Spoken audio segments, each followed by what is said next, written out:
As was said before, we've done something a little differently this time, and we've solicited online questions from our constituents.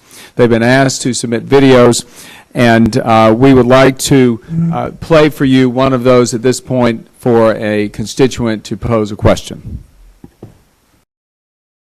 I'm Jones. My husband Paul and I own 2 small businesses here in Rutledge, Georgia. I own an antique shop and my husband owns a hardware store next door.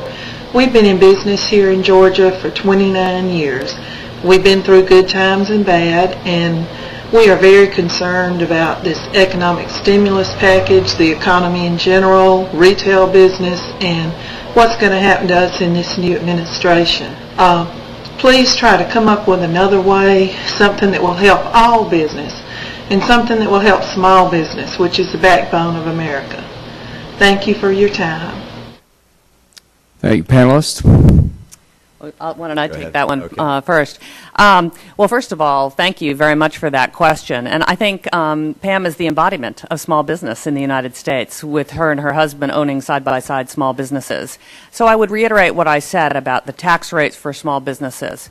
But you know what else is going on in this economy? This recession has turned into a consumer-led economy, which is quite different than what we saw at the dot-com bubble burst in 2001, what we saw in 1997 and back in 1987, which was mostly business-led recession. Today, you can see consumers pulling back at every turn. I mean, think about your own behavior. Think about your neighbor's behavior.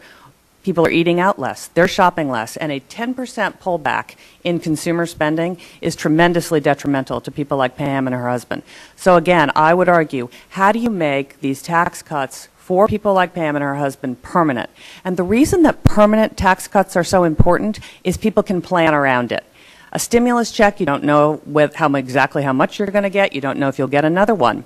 These payroll tax deductions that I think the current stimulus plan by the president-elect talks about, very hard to administer, very hard for individuals to actually know, how much will I get back? And so I would argue that permanency and clarity around these tax cuts for people like Pam and her husband are the way to think about this. Yeah, what I'd like to do for Pam and Paul is get more people into their stores. More people buying antiques, more people buying hardware goods. And how are we going to get more people in their stores? And that's having more people look to the future and think it's going to be bright. It's going to be having businesses or stories in the Journal and the New York Times and the Post and other journals indicating that their companies are adding jobs. Those things happen. Psychology changes and we get more people out there shopping and we have more people earning income, so we get more people in their stores. That's what we want to have happen, so that people don't have to worry about the future, but they're excited about the future.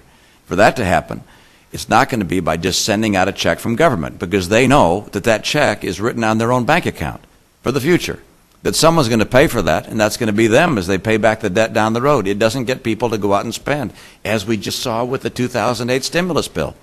We all thought that sending that money out would get people to spend. It didn't. They recognized it for what it was. So did businesses. You want to get businesses to have the incentive to make investment to grow.